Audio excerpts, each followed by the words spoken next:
stay on tonight, okay? Sure thing. Okay, thank you. Thank you, Kate. Okay, so meeting is called to order. Given the public discussion or the public participation at our last meeting, we brought to review the policies mentioned were the visits to school. Maybe not at our regular meeting, but definitely at the citywide PTO meeting, there was some discussion about that. So just like to review that. And also we have the essential visitor form just to look over and review if you haven't seen that. That's I guess that would be considered a regulation, not a policy, but just for us to kind of know what's going on. And then the emergency suspension of policy during pandemic, and discussion and update regarding the certified, non-certified COVID vaccinations for staff. So Kevin, with that, I will turn it over to you. Keith, thank you. Give me 1 second. I will see if I can't figure out how to share the screen here.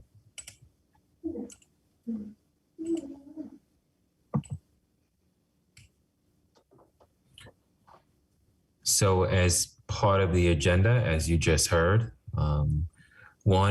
some of the things that came up in our citywide PTO meeting on Monday evening, in addition to just previous meetings where we developed our COVID response policies, there's a kind of provision at the end of all of the policies, this opportunity for the board to repeal the policies at the appropriate time. And so it was suggested in those policies that the policies would expire, the COVID policies would expire at the end of the 2021 school year. That was extended just kind of given the timeline and time when we came back in school. We thought now would be kind of an appropriate time to review kind of where we are as a district. So in terms of a repeal, this would be the opportunity for the board to repeal the policies, from our collection of policies, from our policy guidebook. We would kind of go back to the status quo, if you will.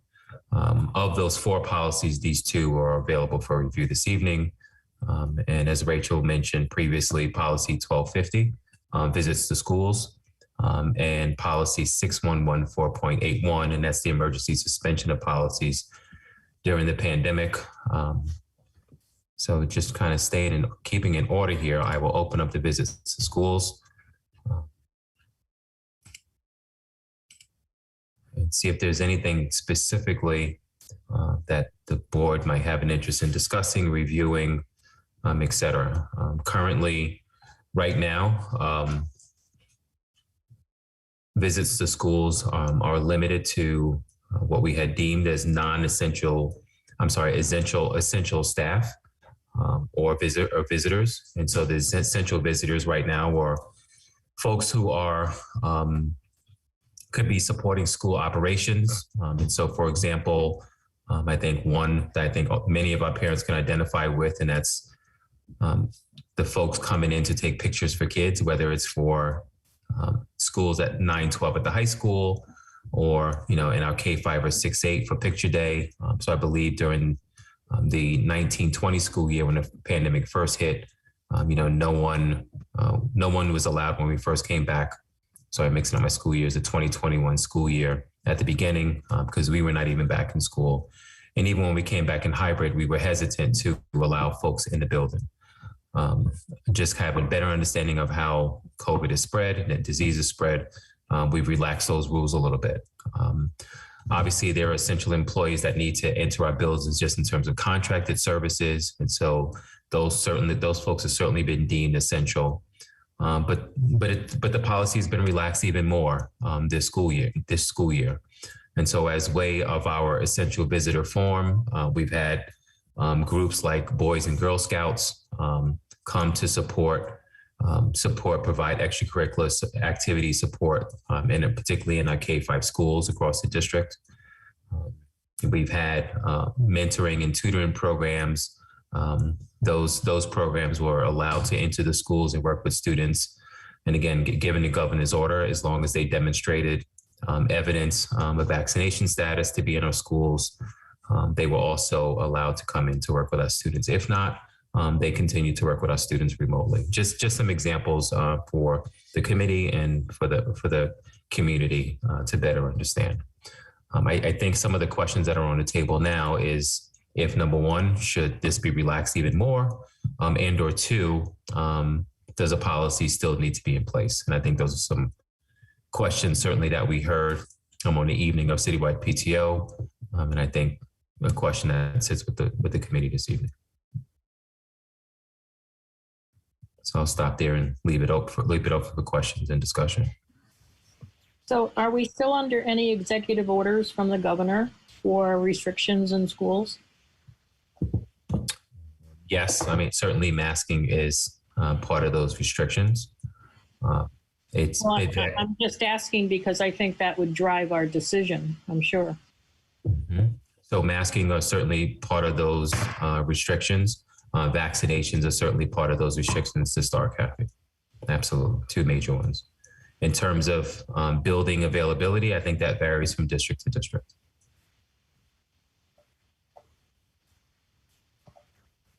Building availability in terms of access varies from district to district. Right, that's my understanding as well.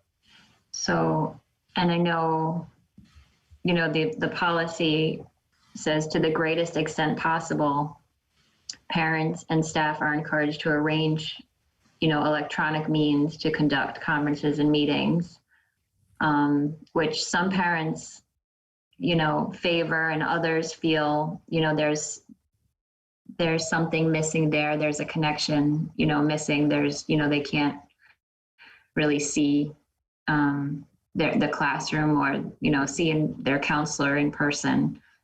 So, so you have a mixed bag, I think, of feelings about, you know, having virtual conferences and virtual open house, things like that. And then, but I also think it's hard to have, you know, since our elementary kids are still not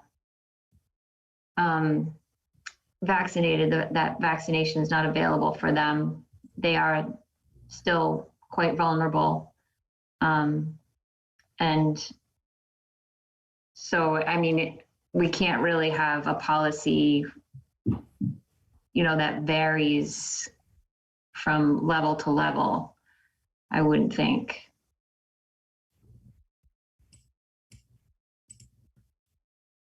I totally agree.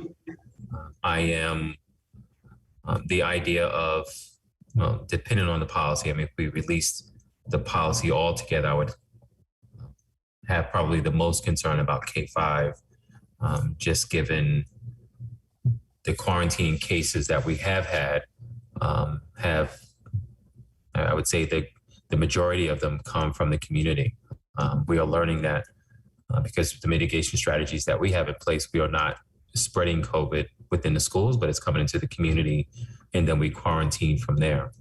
And so given our parent involvement at the K-5 level, and knowing that those doors are open for everyone, I would be very concerned about our most vulnerable grade level, you know, and particularly in that respect. And, you know, and when I say involvement, you know, our families, whether they're walking their kids to school every day, whether they're dropping off lunch, you know, whether they forgot lunch, whether they want to go in and speak to their teacher in the morning.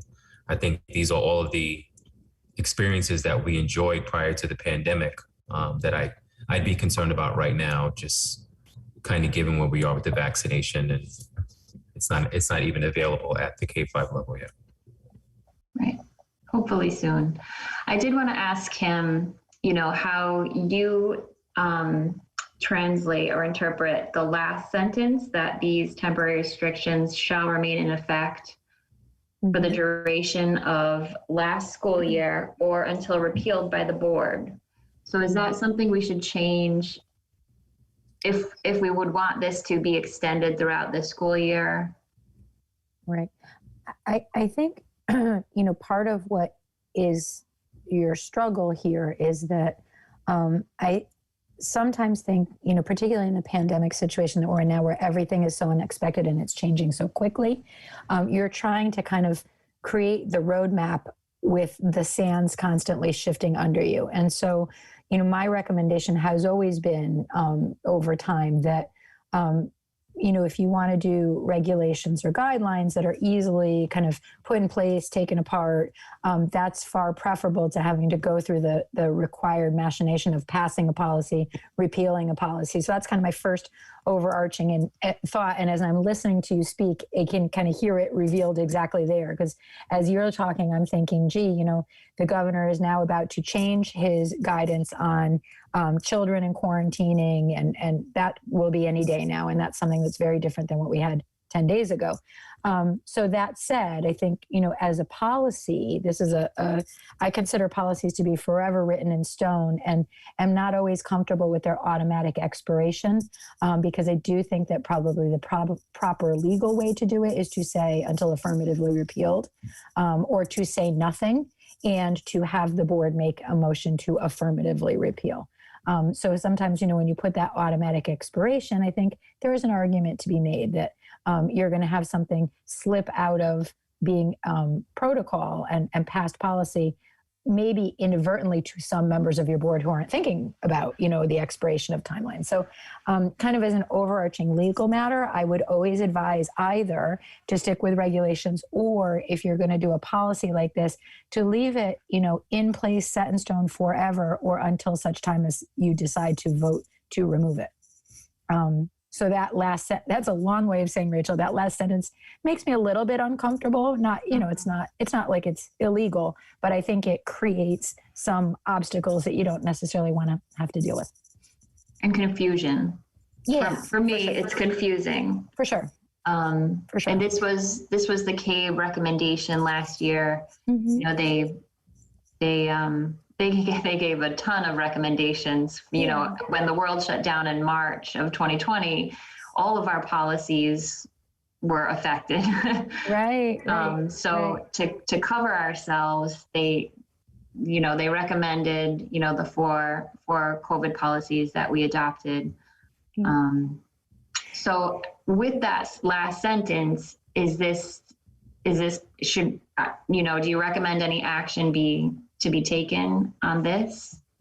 Well, I would recommend that you strike out that last sentence, because it doesn't contain whichever sooner or whichever's later. So I'm not really sure when that policy, it's in effect for the duration or until it's repealed. So at the end of 2021, did it expire? Or I think it's vague. And you often will see, whichever is earlier or whichever is later or something like that, some kind of a marker. So I would recommend probably that you strike that out.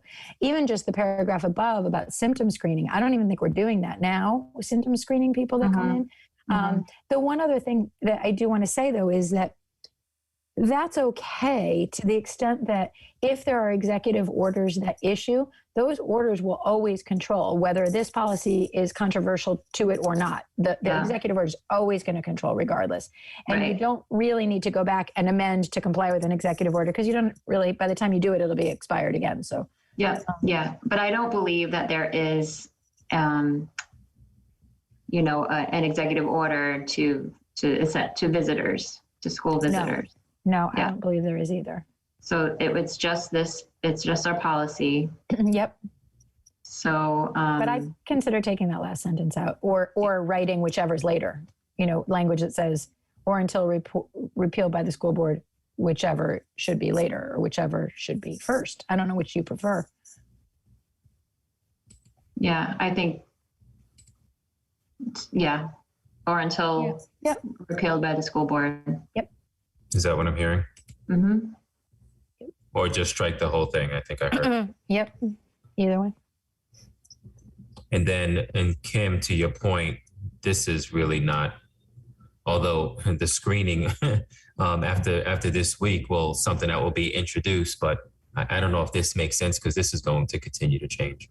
Mm-hmm. And I don't know if it makes sense for policy. To your point that you made earlier. So let's strike that out as well. Okay.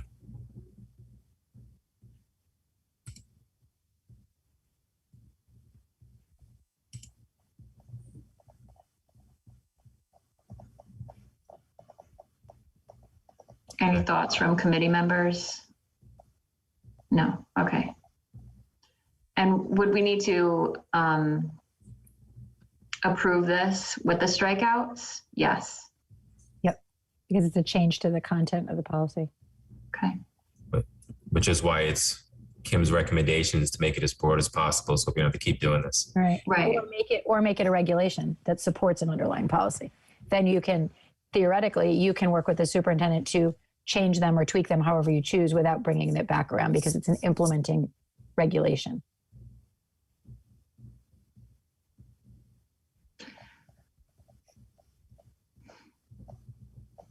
I don't want to repeal the whole thing though, and because then that looks, that would appear that we're saying all buildings are open, right?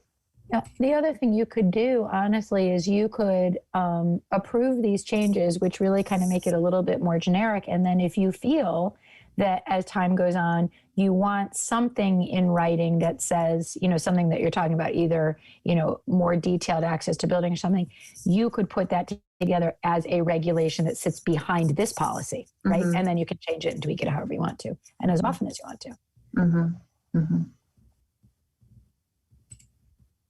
Okay. Are committee members okay with that? Do I need a motion to bring this to the full board as presented? Yes. I think. I'll make a motion. Thank you, Kate. I'll second. Thank you, Kathy. All in favor? Aye. Aye. Aye. Okey doke. Could we just review then the essential visitor form? I kind of viewed that as the regulation that's set by the superintendent. Right. So just. And one of the issues is I think there's confusion about what's acceptable and what's not, and just to make sure that, there's a level playing field for whatever or whoever wants to come and have a PTO meeting or an event, what have you.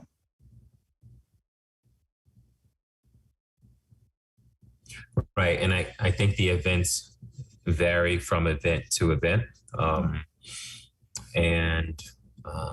The PTO meetings, Rachel, you might recall, I had asked Citywide PTO to submit something on behalf of all the PTOs. And I did speak with them again last Monday, but requests have come in from individual schools and in the meantime. But I feel like just kind of given how what we've learned again about the pandemic, we can do this safely because these meetings occur after school when school is over. And, the principal can hold these in spaces where there's, plenty of ventilation and families and the principal can meet and make sure everyone is safe. So we have approved these as these requests have come in. And what is the proper avenue for like a PTO, say, do they go through the principal first and then the principal submits it to you, or? Right, so it's easiest, and this is why I was recommending, and not this meeting, but I believe the October meeting, that Citywide PTO do it on behalf of all of them, so that we don't have to continue to get different requests, because it just makes it easy for everyone. And then we can just, make the principals aware that it's okay and just give them the check. But what they would do is it would be the PTO themselves, and they would submit it to this address right here. And that's to Deb Stanton on behalf of the Assistant Superintendent's Office. It will come to me. In absence of assistant superintendent, I sign off. And then, we continue to keep it moving so folks can have the access that they need. And then, custodial staff and whoever is made aware. So folks have access to the building. Great. Thank you. Okay. Any questions from committee members as to the form? I have a quick question, please. Thank Go you. ahead. Mr. Wilson, I just want to clarify that obviously for the PTOs to have one group handing it to you all at once is great.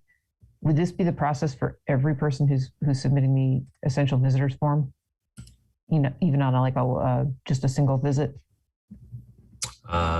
No. So let's just say I want to speak to my child's principal and I wanted to visit and it was a very important meeting, for an example. It felt like it was necessary to meet in person. That request would go directly to the principal. The principals, are more than capable of setting up meetings to ensure everyone's safety. The majority of their meetings take place outside, and the majority of those meetings take place remotely. If for some reason it rises to the level where it's necessary to be in person, we've had some situations where that has happened. But the majority of the cases have been the meetings have been remote. And just as an example, we know how formal, as an example, our IEP meetings are for students and families. The majority of those meetings have been held remotely. And, there's some cases where they might have to be in person, and we've made exceptions in those cases. So whether it's a, IEP meeting, individual education plan meeting, or a meeting that just rises to the level that requires people to be in person, by policy, our principals have that authority. If it's a really big deal, they'll give my office a call. But if it's bigger groups, then that definitely requires a call. And in those instances, we definitely would encourage people to fill out the form if this is a reoccurring visit. That kind of situation. Okay, thanks for clarifying. Yeah, thank you. Any other questions or comments, thoughts? Okay. Great, thank you. I just wanted to, the chance for the committee to see that form. Absolutely. And then that was the form. The last item is the emergency suspension of policies during the pandemic. At the time, this was very necessary. I believe when these policies were passed, the meetings were not happening in the beginning. If they were not happening consistently. They certainly were not happening in person. There was significant latitude on how many days of school would actually occur. There's a rigorous, comprehensive bidding process that has to take place typically, where in the pandemic, you may want your superintendent to be authorized to make decisions without going through that process. And so the emergency suspension of policies allowed and authorized your superintendent to make those moves without going through those processes. So we thought it would be appropriate to make sure this was available for review this evening and see if it's still necessary. So that's what this is about. Just make this bigger so you can. Right. And with or without this policy, I think I've said this before, but the changes in learning models would have always been, the decision of the superintendent. I saw this as a way to interject, the board in that decision-making process when it says, that the decisions would be made in consultation with the board. But, with or without it, the superintendent had the power to make those decisions. And so my feeling is that this could be repealed. I don't know what that process is. That's why, I put I requested that be on the agenda so we could, talk about what that process looks like. And so I think it's time to retire this. But I will open the floor for your thoughts, comments, questions.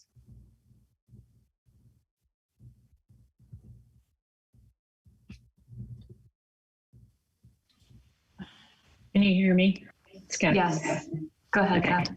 I agree. I think it's time to repeal it.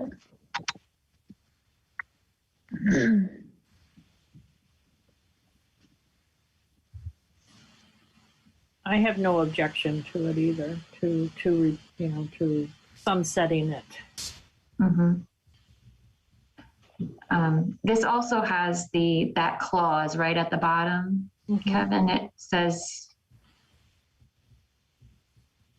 or am I mistaken? No.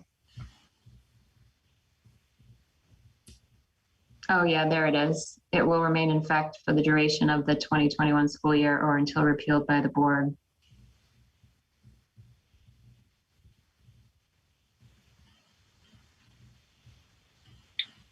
Well, it doesn't matter what it says if we're going to repeal the whole thing. Right, right. So Kim, how do we do that? How do you repeal it?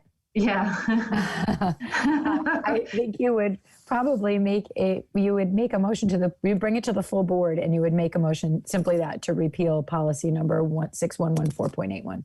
Okay. And then you'd have a discussion and your group would recommend the reasons why, and then you'd have a vote.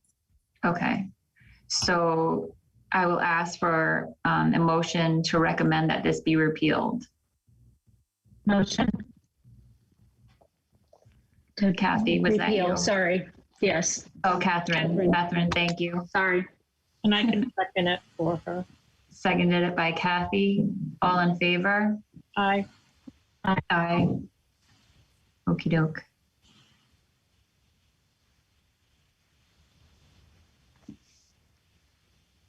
All right, thank you. And so the last one is a discussion update regarding certified and non-certified required vaccinations. I know Kim has shared some of these expectations a couple of times at the board meeting, or at least the last time at the board meeting. But we thought it was necessary to speak to this in policy. Number one, speak to why we don't think it should live in policy, but two, just remind the board and the committee right now what's required of us per the executive order. Sure. So let me start with why I'm not sure it should live in policy, and we can walk through kind of what we have. It's really a protocol, and the executive order and its implementing regulations advise us to establish protocols for how we're going to handle compliance with the executive order. So that's exactly what we did in crafting our protocols. And again, I think to my earlier comment, the more that you embed these in granite, the more difficult it is for you to tweak them in keeping with changes to the executive order or any of the instructions about how to comply, or even how to tweak those rules to accommodate the best interests of our employees. And we have done actually all of those things since the time the executive order came in. So that's why I think it really is a protocol by whoever it is in our organization that administers these vaccination rules and compliance with the executive order.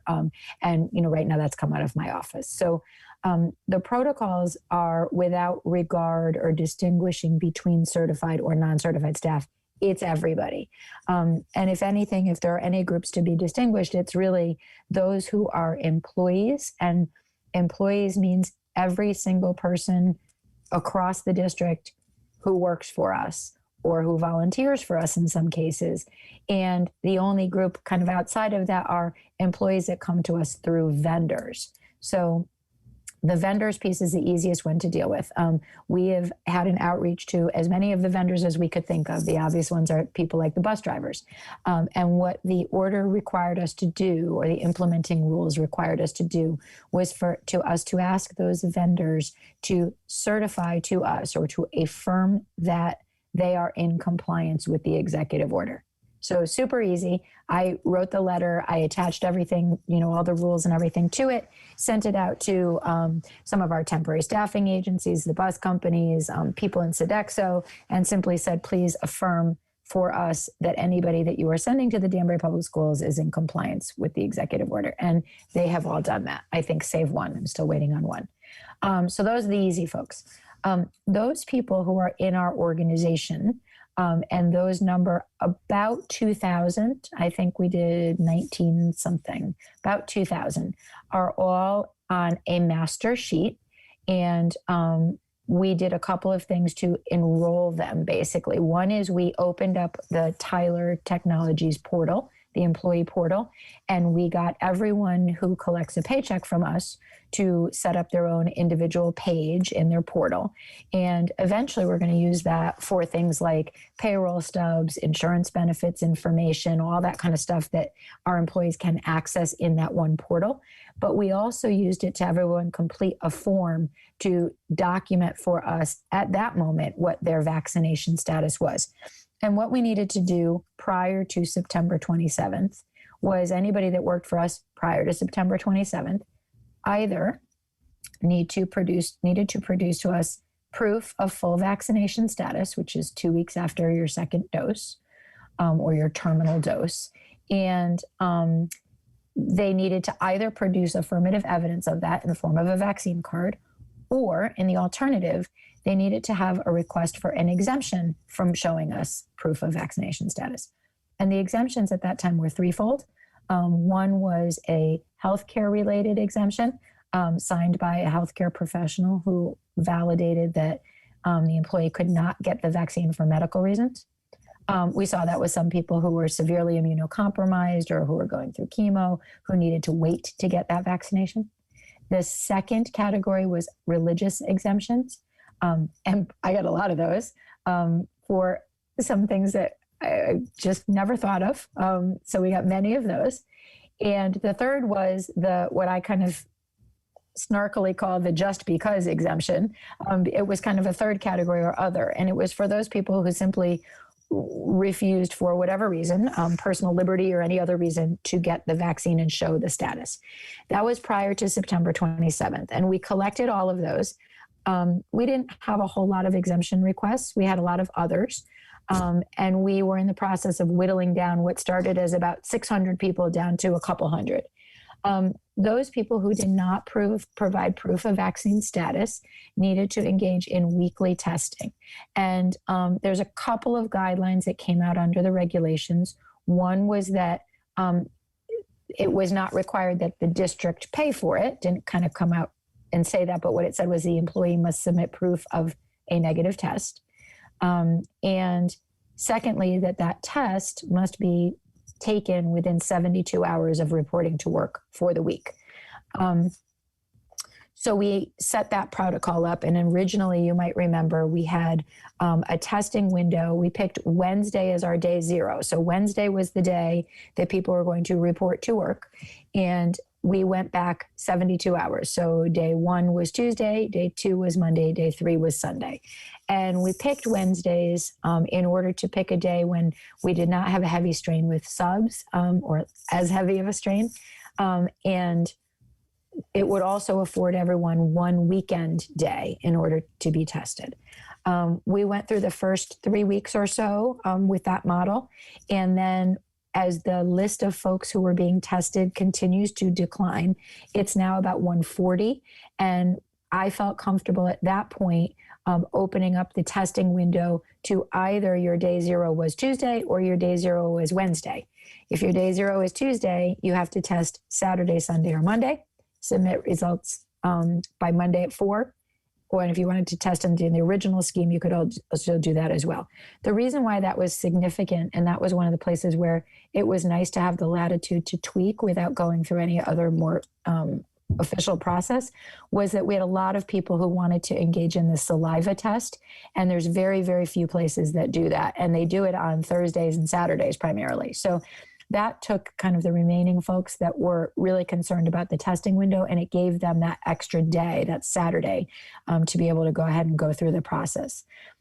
What we set up in order to be able to monitor everyone was a Google Form system. Tyler did not have the capacity to do that, which was kind of one of our frustrations with the system. But we set up a Google Form basically. And so folks complete the Google Form and they put their name, their location, the date that they took the test, the date that the results came back, and just whether it was positive, negative, or inconclusive. We asked them to verify the validity, to swear the validity, and then to upload the test results. All of that comes into a Google Doc, and the beauty of that is it formats into an Excel sheet, and we can just look down the list and see if we have missing test results. We compare it to a master sheet to see if anybody has not communicated with us. What we've done now is anyone who does not have test results by the deadline, so it's 4:00 on either Monday or Tuesday, who does not have test results by the deadline, they are placed for the next day on an administrative leave without pay, pending testing. We had a lot of people who didn't go to test, and mind you, you can also do a rapid test, so you can do a quick turnaround test. Anyone that forgot, didn't want to go, those folks received notice, and there's a series of emails that go out like, gee, we haven't heard from you yet. Gee, we still haven't heard from you. And now tomorrow you're going to be on an administrative leave with no test results. Those people can cure by providing a test result within 72 hours in order to go back the next day. But right now we've got a team in my office that from 4 till about 7:30 at night are just reviewing to make sure they've got everybody's information in. And then they post absences into ASOP, send out an email to admin council reminding them to check their daily reports in their buildings because they may have some vacancies that need to be filled with subs. We've really gotten that list down. The place where we're still seeing kind of persistent problems are with ELP, and we're really working with those people. I've got a couple in school lunch, but it's mostly the ELP folks that we continue to kind of shepherd through. And I will tell you, our administrators were great. Sodexo has been excellent. They are literally, for those folks having trouble either remembering or getting to a test or getting the results submitted, they're really hand-holding and walking them through it, so that the system's running pretty well now. The only change to that system that will likely happen now is the executive order says, or the regulations say, testing results from a test provider are not a reason to suspend this. You can still come to work pending test results. They say if it's a test result delay that's no fault of the employee, sorry, you can't come to work. So one of the things that I negotiated just this week with Erin Daly with the teachers is that, and I think we'll roll it out across the district, is for those folks where they can establish that, for whatever reason, the test facility was swamped, they lost the test, whatever it is, we would allow them to put a sick day in rather than have an unpaid day out. They can't come to work for sure, but they would have basically a paid day while they waited for that test result to come in. I was asked, as of last Friday, all districts were asked by the State Department to submit data, which we did. It asked how many of our folks, certified and non-certified, how many are vaccinated, how many are partially vaccinated, and how many are in a testing protocol. So we submitted that data on Friday. I haven't seen any collation of the data across the districts, but I think I reported to you all that our vaccination rate is really high. It's in the low 90s percentile. So we're really, really comfortable with that. An email went out today from Kathy O'Dowd to all hands because we were starting to get some inquiries about the booster and would we be running clinics for the booster. We're not running clinics for the booster. So she put out an email today that I worked with her on that points people back to their primary care doctors who now are getting shots. They have some supplies in their primary care doctors' offices or to other providers. There are a series of no-cost test centers that are no cost by designation of the state where people can go to get the boosters and to get testing. So we've been kind of pushing that information out to people as well so they would have it. The other thing I learned from Kathy today is that I think that the attention on boosters in the health department is going to be a little bit waylaid because they are really going to focus on the elementary kid clinics now. So they are, now that the approval has been made for the vaccine, they're going to really work on making sure, I know Cara Prenti is working on making sure they get the doses and that they're made available to our families. So they're going to really focus on running the student clinics now. So we'll continue from my office working with Kathy to try to point people in the direction of where they can get a booster and where they can get testing. So it's a lot of information. That's why I think it doesn't live in policy so much, because it just changes literally. It changes in reaction to the governor's order. It changes in reaction to just the healthcare system and the health department. And it also changes, there was a lot of really loud people with the saliva testing. And that was really what motivated the opening of the window a little bit more when we were comfortable we could monitor it all. So I think we're running really smoothly now. The trick now is just to keep people complying with the testing by that 4 o'clock window so that we're not chasing people down at 9 o'clock at night, or, that's the other piece we're just trying to keep a handle on. Mm-hmm. That's great. Thank you, Kim. Mm-hmm. I had no idea there was a saliva test. Yeah. There's a saliva test. You spit in a tube. I know one just anecdotally, because I know my son had one where you ordered the kit. The test tube came to your house, and then you got on a Zoom meeting with a nurse, and the nurse watched you spit in the tube, and then you put the top on and you twisted it, and blue dye went into it, and you put it in a box and you FedExed it back, and they had the results overnight. Wow. Yeah, Wow. There's a lab out of Brantford that's doing them now. And, for people who don't want to have the thing stuck up their nose, it's been great. I'm hoping it'll be a little more widespread. And I think there's also an inside of your cheek one as well now. Mm-hmm. So, the only thing we can't take are the home tests because they can't verify that you're the one who took it. Yeah. Great. Anything from committee members on this? No. Okay. Great. Thank you so much. You're welcome. So with that, is there anything more, Kevin, that you wanted to talk about? So just a reminder for the committee, this seems like ages ago. We partnered with CAPE during the beginning of the 2021 school year to fold in our policies in the platform, so it's managed a little bit more efficiently for our families. The majority of our policies have been updated, and they are indeed reflected in the new platform on the website. However, there are policies that were approved during the 18, 19, and 19, 20 school year that are not reflected there. So we just have a little bit of scrubbing left to do, just to make sure they're all updated and actually in the platform. I believe there's only maybe a handful, less than 10, but I think more than 5 policies that are still outstanding. So we just want to confirm that with CAPE. And then, we have a number of policies that have been, whether it be required, recommended, or, recommended / something policies boards should consider. It's been a while since we revisited those policies, given these last 18 months. So will be an opportunity to, number one, I can kind of give the board an update on if the CAPE policies on our website have all been updated, so I can provide that verification at our next meeting.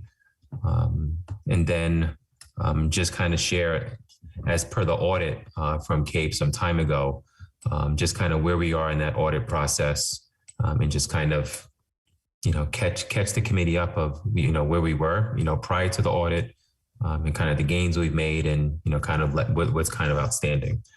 You might recall, Rachel, the majority of our required policies, those boxes were checked.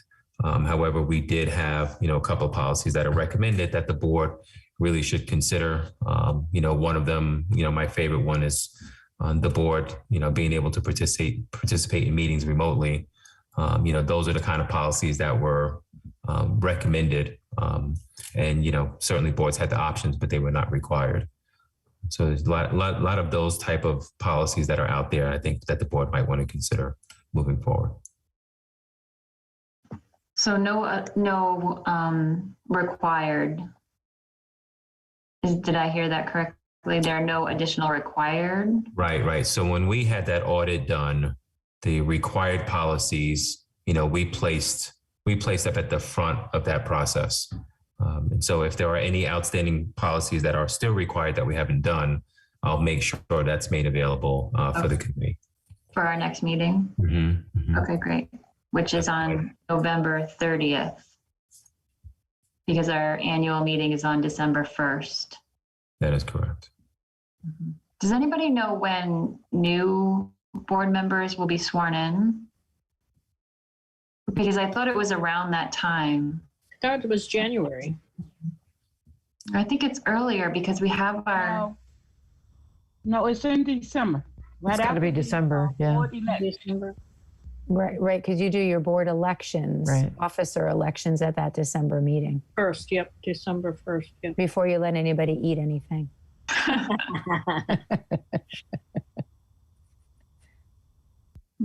anyway.